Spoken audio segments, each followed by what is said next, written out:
Hello. My fiancée said she needed to see if we were truly meant to be, then vanished for a week with her male spiritual advisor. I didn't chase after her. I just canceled the wedding. 2 months later, she came crawling back. My name is Robin.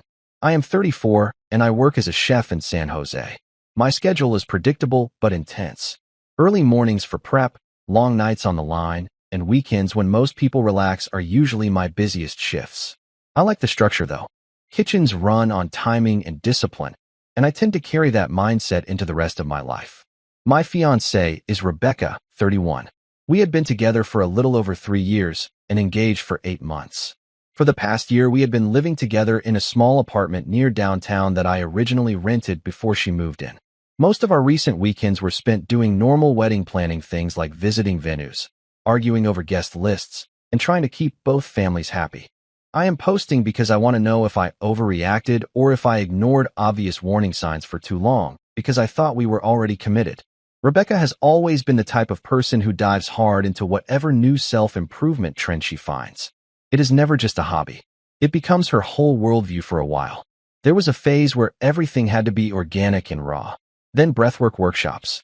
Then something she called shadow integration. Each one came with new rules about how people were supposed to live. About 3 months before our wedding, she discovered a guy she called a spiritual advisor. His name was George. Mid-40s, long scarves, soft voice. The kind of person who talks like every sentence is supposed to be profound. Rebecca started seeing him for what she called guidance sessions. Apparently, he helped people align their emotional truth. At first, I ignored it. I work in kitchens where everyone deals with stress in different ways. If meditation or talking to someone helped her relax, I had no problem with it. But within a month, she was seeing him twice a week. She started quoting things he said like they were psychological facts. If I disagreed with anything, she would roll her eyes and say I was too stuck in linear thinking to understand deeper energy. Then one Tuesday night, while I was sitting at our table reviewing catering logistics for the wedding, she calmly told me she needed space to determine if we were truly meant to be together. I thought she meant a weekend at her sister's place. Instead, she packed a bag, grabbed several dresses, half her toiletries, and left with George in his car. Before she walked out, she told me not to contact her for a week because outside pressure could disrupt the process. For the first hour after Rebecca left, I honestly thought the whole thing was some kind of dramatic cooling-off period. We had argued before like any couple planning a wedding, and sometimes people need space. What made this different was the detail she added right before closing the door. She said George believed couples should temporarily separate before marriage to test energetic independence. That sentence stuck in my head the rest of the night while I was standing in my kitchen chopping vegetables for the next day's prep. When you work as a chef, you get used to thinking while your hands move automatically. I must have diced 2 full crates of onions without really tasting the air. At some point, the situation stopped feeling confusing and started feeling very simple. My fiancée had just left for a week with another man who she claimed was guiding her spiritually. She told me not to contact her. She also framed the entire thing as something I should respect if I truly supported her growth. I did not call her. The next morning, I woke up at 5, went to the restaurant, ran breakfast service, and kept moving. Kitchens are loud and fast, which helped. Nobody there had any idea what was going on in my personal life, and I did not volunteer it. Around midday, Rebecca texted me once. The message said she had arrived safely and that this process was important for both of us. She said George believed the separation would reveal whether our connection was authentic or based on habit. I stared at that message for about 30 seconds. Then I put my phone back in my locker and finished the shift. Over the next couple of days, I started looking at the situation the same way I would evaluate a broken system in a kitchen. When something fails during service, you do not panic. You look at the inputs and the outcome. Input 1. My fiancée leaves for a week with another man. Input 2. She asks me not to contact her while they are together. Input 3. She frames the entire thing as emotional growth. The outcome was pretty obvious. By the 3rd day, I stopped feeling angry and started making decisions. First, I called the wedding venue and asked about the cancellation policy. Then I contacted the caterer, even though ironically I work in food myself. Then I started emailing vendors we had deposits with. The wedding was scheduled in 6 weeks. Most places told me the same thing. Deposits were gone. That was fine with me. What surprised me most was how calm I felt while doing it.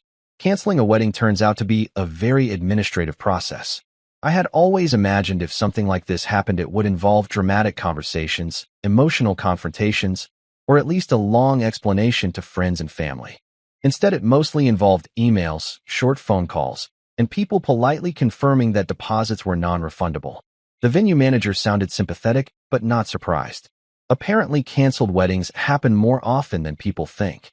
She asked if I wanted to reschedule the date instead. I told her that would not be necessary. Next came the photographer, the DJ, the rental company for tables and decorations Rebecca had insisted on.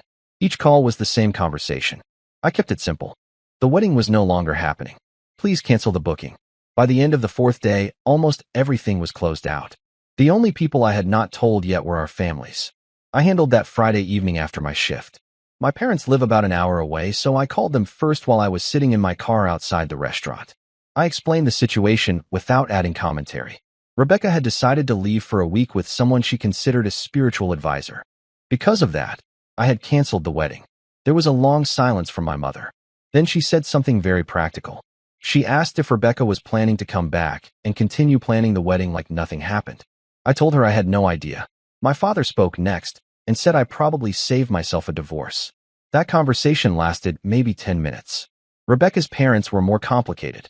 I did not want to blindside them, but I also was not interested in defending a decision I had already made. So I called her father and told him the same version of events. He sounded confused more than anything else. He asked where Rebecca was. I told him she had taken a week away with a man named George who was advising her spiritually. Another long silence. Then he said he would talk to her when she came home.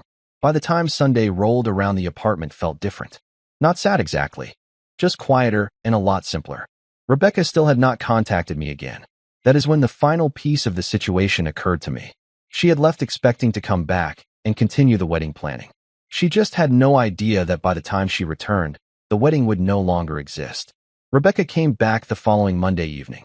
I knew the exact moment because I was finishing dinner prep in the apartment when I heard her key in the lock. For a second, I considered whether I should leave before she walked in, but there was no reason to do that. It was still technically my place, and I had nothing to avoid. She stepped inside like someone returning from a casual trip, not like someone who had just disappeared for a week with another man 2 months before her wedding. She had a small suitcase and a tote bag. Her first sentence was not an apology. She looked around the living room and said the apartment felt energetically lighter. That was the first moment I realized she had absolutely no idea what had happened during the week she was gone. She started talking immediately about the experience. According to her, the retreat had been transformative. George had helped her process emotional blocks that were apparently affecting our relationship. She said the space away from me gave her clarity. I listened for about 2 minutes while leaning against the kitchen counter. Then she said something that finally made the situation clear. She told me she was ready to move forward with the wedding now that she had done the work. Not once during that explanation did she ask what I had been doing while she was gone. Not once did she ask how I felt about her leaving with another man for 7 days. From her perspective, the break had simply been part of a personal growth exercise. So I interrupted her. I told her the wedding was canceled. She laughed at first because she thought I was joking. When she realized I was serious, the expression on her face changed quickly from amused to irritated. Her first reaction was not concern. It was anger. She asked why I would make a huge decision like that without consulting her. That question genuinely caught me off guard. I reminded her that she had left for a week with George and specifically told me not to contact her during that time. Rebecca rolled her eyes and said I was being dramatic. According to her, nothing inappropriate happened during the retreat. George was a mentor, and the entire experience was about emotional alignment. Then she said something that I still think about sometimes. She said a supportive partner would have trusted the process. That was the moment I realized the week away had not changed her at all. Rebecca did not take the news well. For the first few seconds after I told her the wedding was canceled, she just stared at me like I had said something completely irrational. Then the irritation turned into that specific tone she used whenever she thought I was failing to understand something obvious. She said I was reacting from ego. Apparently, George had warned her this might happen. She explained that when one partner begins emotional growth, the other sometimes resists because it threatens the old dynamic. According to her, canceling the wedding was proof that I was uncomfortable with the deeper work she had been doing. I remember thinking how strange it was that a man who had never met me could apparently diagnose my personality from a week-long retreat. I asked her one simple question. Did you think leaving for 7 days with another man 2 months before our wedding might affect my decision to marry you? Rebecca immediately waved that off. She said the entire point of the separation was to test whether our relationship could survive independence. If I truly trusted her, I would have respected the space instead of sabotaging everything. That word stuck with me. Sabotaging. From her point of view, I was the one who damaged the relationship. She started pacing around the living room while explaining that spiritual partnerships require maturity. She said my reaction showed I was still operating from fear instead of alignment. Meanwhile, I was standing there thinking about the practical side of the situation. The venue was canceled. The vendors were canceled. Both families had already been informed. The wedding date that had taken us 6 months to organize was gone. When I explained that part, she looked genuinely stunned. Not angry, not emotional, just surprised. Apparently, she thought I meant I had threatened to cancel the wedding. She had not considered that I would actually follow through. Then she asked the question that made the conversation even stranger. She asked if we could simply book everything again, like the entire situation had been a scheduling misunderstanding. I told her no. That was when the conversation finally stopped sounding like a lifestyle podcast and started sounding like a breakup. Rebecca stood in the middle of the living room for a few seconds after I said no, like she was recalculating the situation. Then the tone shifted. The calm voice she had been using disappeared, and the argument started almost instantly. She said I was punishing her for trying to improve herself. She said most men would be grateful to have a partner willing to do deep emotional work before marriage. I asked her again if she understood what leaving with George actually looked like from the outside. She immediately got defensive and said I was twisting the story. According to her, nothing romantic happened. She repeated that several times like the accusation itself was offensive.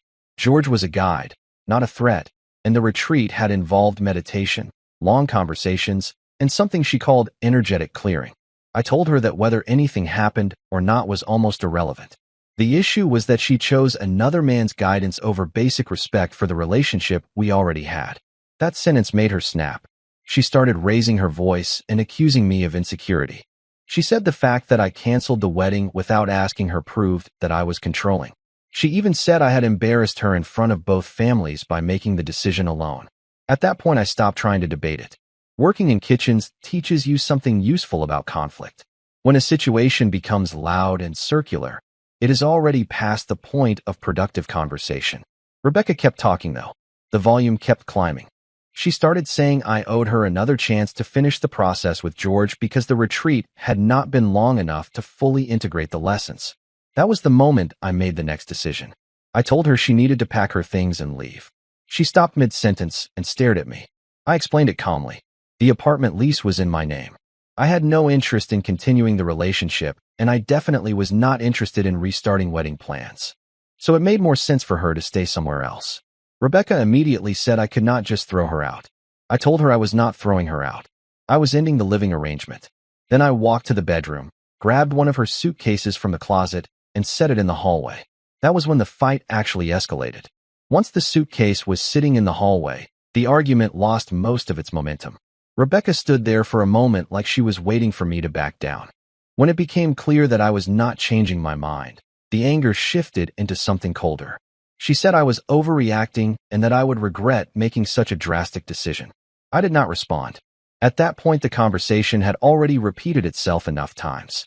After about a minute, she walked into the bedroom and started pulling clothes out of the closet. The process was not calm. Hangers hit the floor. Drawers opened and closed harder than necessary.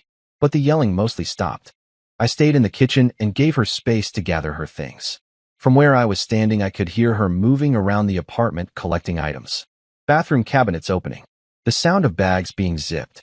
At one point, she walked past me with an armful of clothes and did not even look in my direction. It took about 20 minutes. Eventually, she dragged the suitcase into the hallway and grabbed the tote bag she had arrived with earlier that evening. She paused near the door and looked at me like she expected one final conversation. Instead, she asked if this was really how I wanted things to end. I told her the situation had ended the moment she decided to disappear for a week with George and frame it as some kind of relationship test. She shook her head and said I still did not understand what the retreat had been about. Then she said something that honestly confirmed I had made the right decision. She told me that once I had time to process my emotional reaction, I would probably realize George had been trying to help both of us. I did not argue with her. I just opened the apartment door. Rebecca grabbed her suitcase, stepped into the hallway, and said I was throwing away a relationship because I was afraid of growth. Then she walked out. I closed the door behind her and locked it. That was the last time I saw her for almost 2 months. Life got noticeably simpler after Rebecca left. The first couple of weeks were busy for me anyway. The restaurant was heading into a seasonal menu change, which meant longer hours, supplier meetings, and a lot of testing new dishes. Kitchens are good places to recover from personal drama because there is always something that needs to be done right now. Most people in my life already knew the wedding had been canceled, so there were not many awkward conversations left to have. When friends asked what happened, I kept the explanation short. Rebecca decided to leave for a week with a spiritual advisor and test the relationship. I decided that was enough information for me. That explanation usually ended the discussion pretty quickly. About 6 weeks passed without any contact from her. Then one Tuesday afternoon, I got a message from a number I still had saved but had not seen pop up in a while. It was Rebecca. The message was surprisingly normal. She asked if we could talk and said she had been doing a lot of reflection. According to her, the last couple of months had given her clarity about our relationship. I did not answer right away. I was in the middle of prep and my hands were literally covered in flour. Later that evening, I checked the message again. She had sent another one. This time it was longer. She said she realized things had gotten out of balance during the time she was working with George. She admitted that leaving the way she did might have been unfair to me. Then she said she wanted to meet and see if there was any way we could repair what happened. That part caught my attention, because when Rebecca left the apartment 2 months earlier, she had been completely convinced she was right. Now suddenly she wanted to talk. I asked when she wanted to meet. Her reply came almost immediately. She said she could come by the apartment that evening if I was available. The wording made me pause for a second. Not meet somewhere. Not grab coffee. She wanted to come back to the apartment. So I told her we could talk, but not at my place. We agreed to meet at a small cafe near the restaurant the next day. When I walked in and saw her sitting there, it was obvious something had changed. Rebecca looked far less confident than the last time I saw her. When Rebecca saw me walk into the cafe, she stood up immediately. 2 months earlier, she had left my apartment convinced she was completely right about everything. The person sitting across from me now looked much less certain. She started the conversation before I even ordered coffee. She said she had been doing a lot of thinking about what happened and wanted to apologize for how she handled the situation. According to her, the retreat with George had made her realize some difficult things about herself. I listened without interrupting. Rebecca said she had gotten too caught up in what she called external guidance. She admitted that letting another person influence major decisions about our relationship was a mistake. She also said that leaving for a week without properly discussing it with me had been unfair. It was the first time she had framed it that way. Then she leaned forward and asked if there was any chance we could start over. Not restart the wedding planning immediately. She said she understood that would be unrealistic. But maybe we could rebuild things slowly and see where the relationship went. I asked her one question. Was she still working with George? She hesitated for a second before answering. Then she said no. Apparently, their professional relationship had ended a few weeks earlier.